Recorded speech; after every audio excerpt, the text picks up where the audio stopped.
Dr. Michael Sala with us this hour. Let's take your phone calls with him. When we come back, we'll also talk about more of what may be hidden down there at our Antarctica, the South Pole. Michael, when you formed Exopolitics, what was it that got you into this field? I was very impressed with the witnesses that Stephen Greer had assembled for his Disclosure Project press conference in May of 2001. I was full-time faculty at American University School of International Service, and when I heard the witnesses, I realized that what they had to say had great relevance for the field of international politics, especially conflict, especially how conflict is conducted and what causes it. I thought that this was something that could give me answers to some troubling questions about why it is international conflict is so perennial. And so Stephen Greer really got me started with those witnesses, and I considered it at the time to really be a branch of politics, really looking at politics concerning extraterrestrial life. So the term exopolitics was, I thought, the most appropriate term, similar to how you have exobiology or exoplanetology when you're looking at things concerning studies outside of the conventional or involving extraterrestrial life. So I thought exopolitics would be the appropriate way to describe this new field of research that I was embarking on. And you've never looked back, have you? I definitely made a major shift in terms of my research. I mean, this is something that academics do all the time.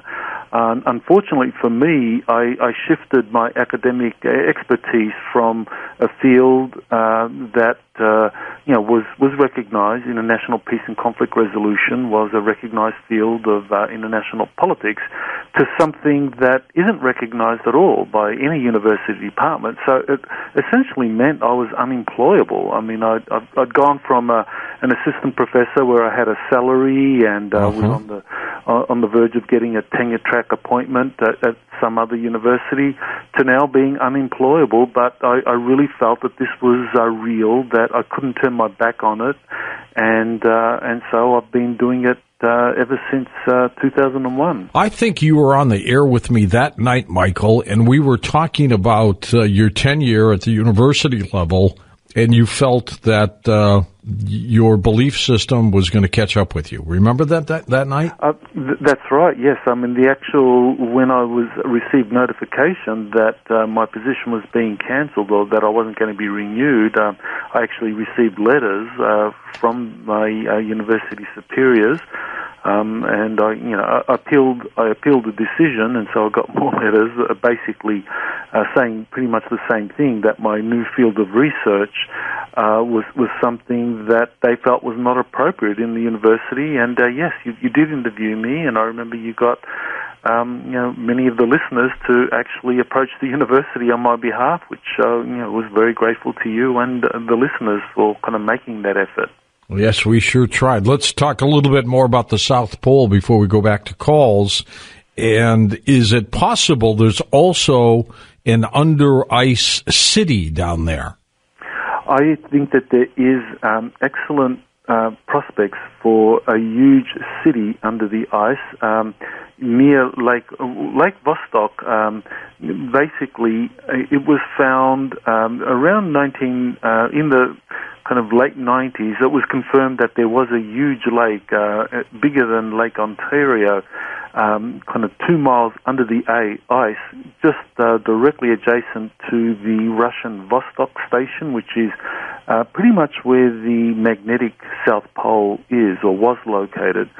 And so initially NASA was very excited about this and said, well, here we have the prospect of being able to, tunnel under 2 miles of ice and send robotic probes to explore what's down there, and this will be a kind of an excellent test for us to do something similar when we're able to send craft to Europa and other water worlds around Jupiter or Saturn.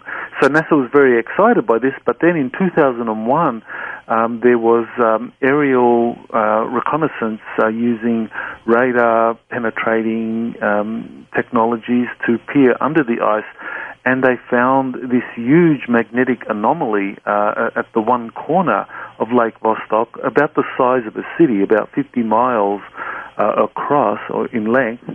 And what happened then was that NASA cancelled the plans to send robotic probes down there. Now, all of a sudden, any exploration of what was down in Lake Vostok was being kind of like delayed by decades. And then you had companies like Raytheon going down to be part of the exploration of what's down there at Lake Vostok. And so to me that was a good, that was something that really was good evidence that there was something very large discovered under the Antarctic ice, and they didn't want any kind of probes going down there revealing to the world what is going on, so they kind of cancelled that part of the plan. Were they also afraid of contamination? Well, that's always a possibility. I think that one of the justifications they had for cancelling the sending of these robotic probes down to Lake Vostok was the possibility of contamination. But when you have companies like Raytheon being involved in exploring what's going on down there, and of course the NSA was also involved in this, it's suggesting that they actually have discovered something where they were now sending covert teams, and that's exactly what some of the whistleblowers have been saying has been occurring. In 2002, you had a very strange press release, and I'm sure you probably covered it at the time, by a group calling itself Atlantis TV, where they were saying that a television crew was now mysteriously lost. Yes, I remember that. Yeah. Yeah, and they were saying that they had discovered a large city, and they had taken footage of it, but the camera crew had been basically detained and the film confiscated from them. Which was kind of like very interesting. Although the press release itself, as it turns out, and you probably talked about this at some point, was little more than just kind of like very clever marketing for a new book coming out called Atlantis Rising that came out, I think, 2004. But what I find interesting is that Corey Good has said that, according to his sources, that there was the discovery of a large city down there in 2002. Dramatic. Okay, let's go to the phones. Mary's in New Jersey. Welcome to the program. Hi, Mary. Oh, hello. How's everybody? Everybody's good. I have a question. Everything sounds so familiar, what you're saying, but it goes back. Was there ever a book written, say, in the 1920s, or a movie attempted to be made by Hollywood in the 1940s? Because everything you're saying, it's like I could picture it. A little deja vu, huh? Yeah, a lot deja vu. Everything you're saying. Anything out there about South Pole, Antarctica? Well, the South Pole is really a place that continues to kind of mystify us with, what's going on down there, covert programs, anomalies down there, rumors of a secret base that the Nazis established and then handed over to American corporations that was then extensively built into these vast research and development facilities. Kind of a lot of really interesting things down there. But one of the things that is concrete that people can pay attention to is just the number of VIPs that went down to Antarctica in 2016. You had Buzz Aldrin, you had Secretary John Kerry. John Kerry went down there, yeah. General, the Russian Patriarch going down there. So clearly there seems to be something important happening in Antarctica. And they're spending a lot of time and resources down there, Michael, aren't they? Well, they have a number of permanently manned stations in Antarctica now that operate throughout the year. I mean, the U.S. has, I believe, 3 permanently manned stations in Antarctica, one at the South Pole, one at Palmer Island, and the other one, the main one at McMurdo, which are stationed around the year. And they're constantly kind of exploring and doing things under the ice. I mean, this is the thing. I mean, above the ice, of course, not much can be done, especially during the Antarctic winter. But according to the information I'm getting, Antarctica's heating up. There are these giant thermal pools of water forcing themselves from deep under the ice right up through the ice, forming these huge holes. I mean, this is something that Linda Moulton Howe covered with her interview of Brian, the Navy engineer who flew in Antarctica in the 90s. This huge hole at the South Pole.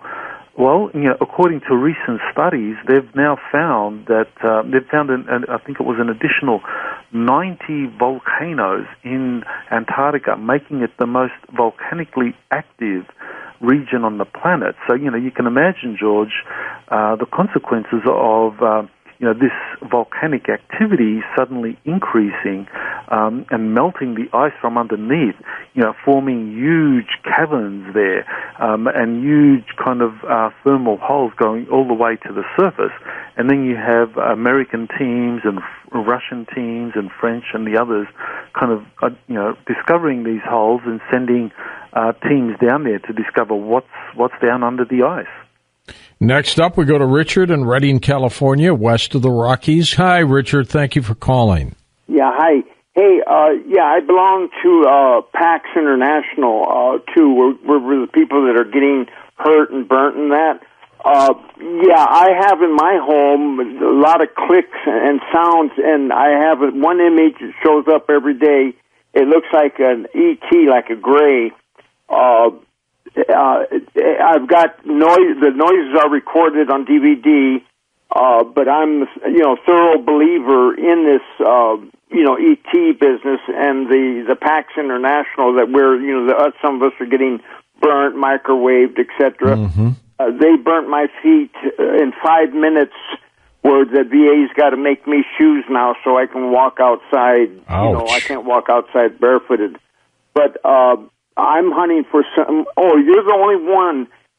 15 or 20 years ago, it's either you or Art, and you got an excellent memory. Stated that the people had holes in their knees, one in each knee, and the bottom of their feet, and one in their testicle. Was it you or Art Bell? I think that one was Art. Okay, because I had that done, and I've got it verified through a doctor. Everything I have is done, research, by doctors. It's all written down and everything. Who did this to you, Richard? The ETs or humans? Can't tell for sure which one. I know there's a lot going on, that there's a lot of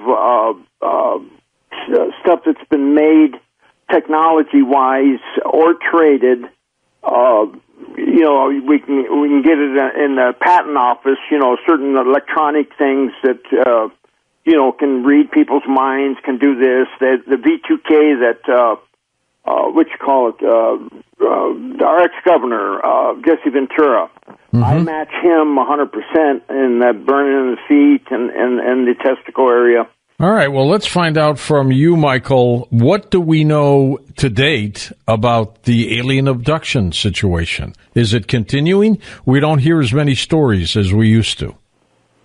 Well, one of the things that I've found quite interesting is the way in which often the alien abduction phenomenon is tied in with military abductions. That seems to be something that many more people are talking about, that they have an alien experience and then it's followed by some kind of military abduction, which tends to confirm what people are reporting, that, well, if they are being abducted by extraterrestrials and having all sorts of implants and probes inserted into them and they're being kind of interfered with, that the military would be monitoring this kind of activity and then re-abducting the civilians who have been involved in this and doing their own experiments to kind of find out, well, what are these extraterrestrials up to? Why are they abducting citizens, and what are they inserting them with? So I think it's a multi-layered phenomenon. But yes, I think that just the number of people having the kinds of experiences that Richard is describing suggests that this is a very pervasive phenomenon. You had mentioned that there was an earlier space program, U.S. Marine program under Eisenhower, and that would have been in 1953. What kind of space program could we have had then? Well, I think what happened was that Eisenhower was forced to reach an agreement with the Germans out of Antarctica. I mean, the key thing here is that in 1952, in July, there was the famous Washington flyover, and most people, and including myself to begin with, thought, well, this was probably some sort of extraterrestrial craft. But what I've been told by different people, including William Tompkins, Bill Tompkins said that those craft actually were Nazi craft from Antarctica. So this was something Tompkins, and at the time Tompkins was working at Douglas Aircraft Company, doing these contracts for the Navy, and still continued to work with Navy intelligence. I mean, as I said, he had documentation, or he had passes showing he was part of a kind of covert Navy study group. So he's saying these craft were Nazi UFOs, and that clearly, if Nazi UFOs flew over Washington, D.C. With impunity, that would have forced the Eisenhower administration into secret negotiations.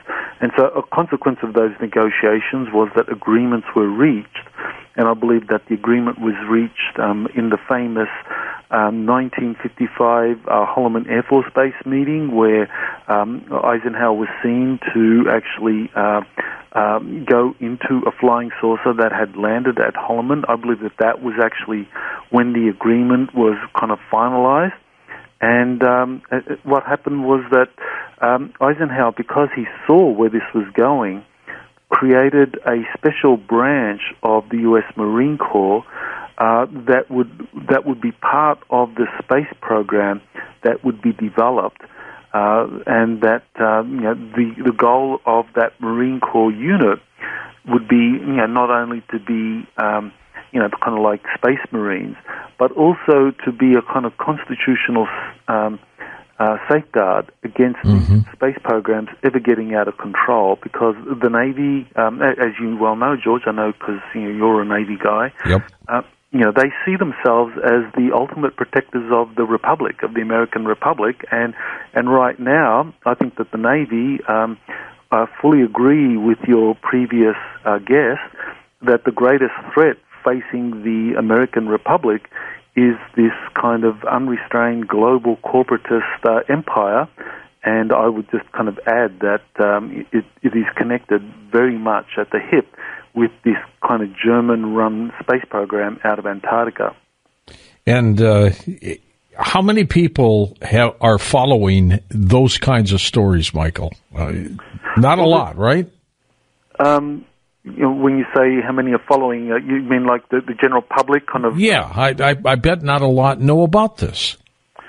Well, it is really growing quite rapidly. I mean, one of the things that I've noticed is that there's been a tremendous kind of like resistance to the whole secret space program material.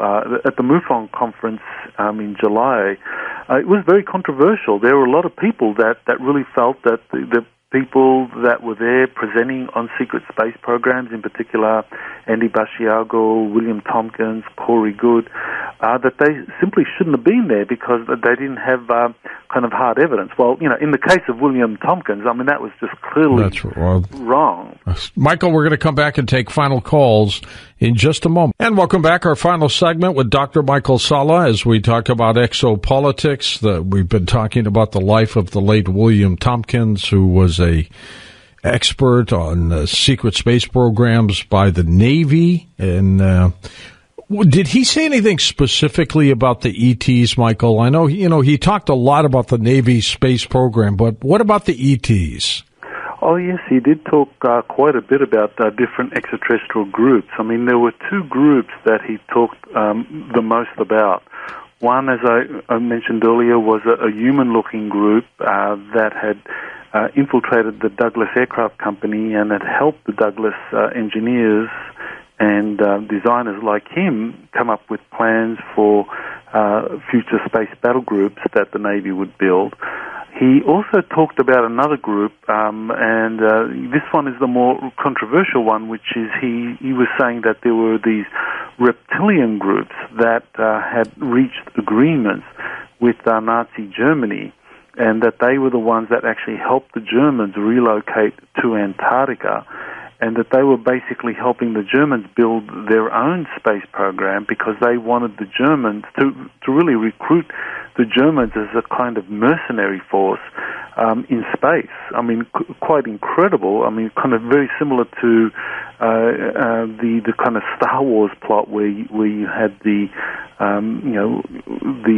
different extraterrestrial groups being mercenaries. Well, Bill Tompkins says that this was what the Navy spies, that he was a part of the debriefings of them over a 4-year period from 1942 to 46. He was saying that these spies had actually heard and seen documents that the German scientists were being helped by these reptilians. So, you have two different groups working with the different sides, and to me, this is something I discussed in my most recent book, the U.S. Navy's Secret Space Program, that basically extraterrestrials were very active during the Second World War, and that both sides in the war were in a way proxies for different extraterrestrial groups. All right, now we go to Thomas in La Jolla, California. Hi, Thomas. Hi, George. Thank you. And great interview with Craig Hewlett. Thank you very much. You're very welcome. All the right questions. I appreciate that. And Professor Sala, I really enjoyed your book on President Kennedy. Great book, great research. My question, Dr. Sala, here on planet Earth, navies traditionally protect trade routes. And if there is a secret space program, a secret space navy, correspondingly, it would imply that there is a secret trade program with other star systems. And is there any evidence of that?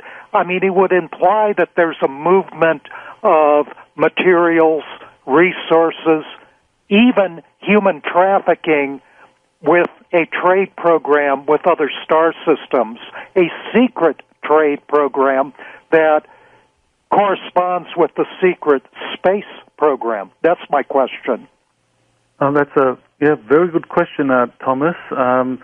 I would say that the involvement of major corporations, beginning with the Germans, the German corporations and companies that helped build the German program to begin with in Antarctica, and that was joined by American and other European companies once secret agreements were reached, that the German program led to the creation of these space fleets that different companies had built, and that corporate interests dictated that kind of precious metals, other valuable resources in space, including human slaves. I mean, slave trafficking.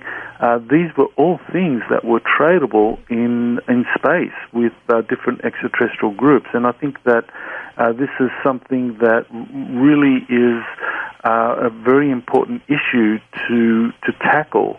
The role to which a kind of commercial activities are occurring in space involving all kinds of products, including these kind of captured humans. I mean, every year the United States, I mean, there's well over 100,000 people that go missing, children predominantly, and so it's like, well, where are all these people going? And I think one of the explanations that we get from insiders, and Bill Tompkins actually was talking about this as well. He was talking a lot about the trafficking in children, and how the space trade was exploiting people that were being forced to work or being traded in this kind of space market. So, in a way, I think we're kind of looking at the way in which Africa was treated in the kind of 19th, 18th, and 19th centuries as a place where different colonial powers went in there and kind of took out all of the resources. The Earth is very much the same, and we have an active slave trade that is part of this kind of trade in deep space, and space programs are involved in one way or the other. Michael, we know the story of Admiral Richard Byrd apparently flying into the center of the planet from the North Pole. Not a lot of people know, though, that he was quite an explorer of Antarctica, right?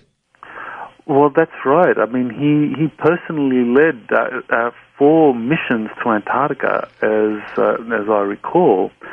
Probably the most famous incident was the Operation High Jump, and there are kind of stories there. Actually, we know factually, Admiral Byrd did fly on a reconnaissance mission into the interior of Antarctica and was missing for several hours. They thought the plane had crashed, and then after several hours, being late, he suddenly arrived, and everyone celebrated. But this is where you get the kind of posthumous diary of Admiral Byrd. It's very controversial, but in it he talks about going into the interior of Antarctica and meeting with the Ariani, where he was given a message by the master or the leader of the Ariani to deliver to Washington D.C. So that's a very controversial story. Admiral Byrd's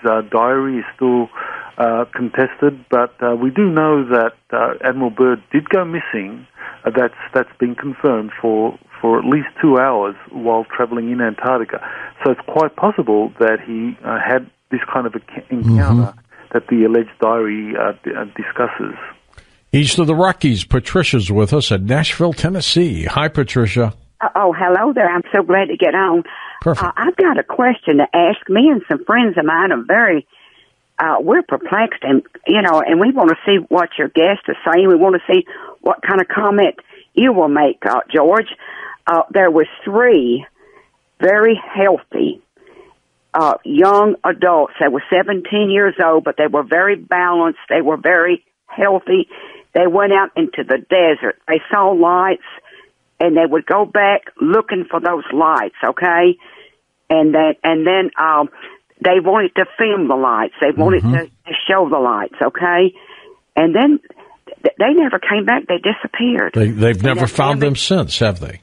No, George, they never have, and it's been years and years and years and years and years, and there's not any kind of trace of them.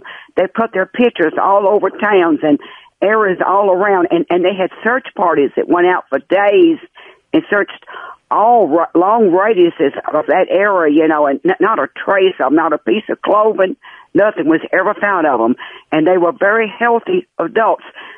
Somebody... They could have been abducted. They saw the lights, okay? They saw lights, and they went searching for lights. That's their point. They searched for lights, and they were so sure that they would see them. They wanted to film the lights, okay? And like I say, they have never ever been any kind of trace of them again. Not ever any kind of trace. Have you heard of that, Michael?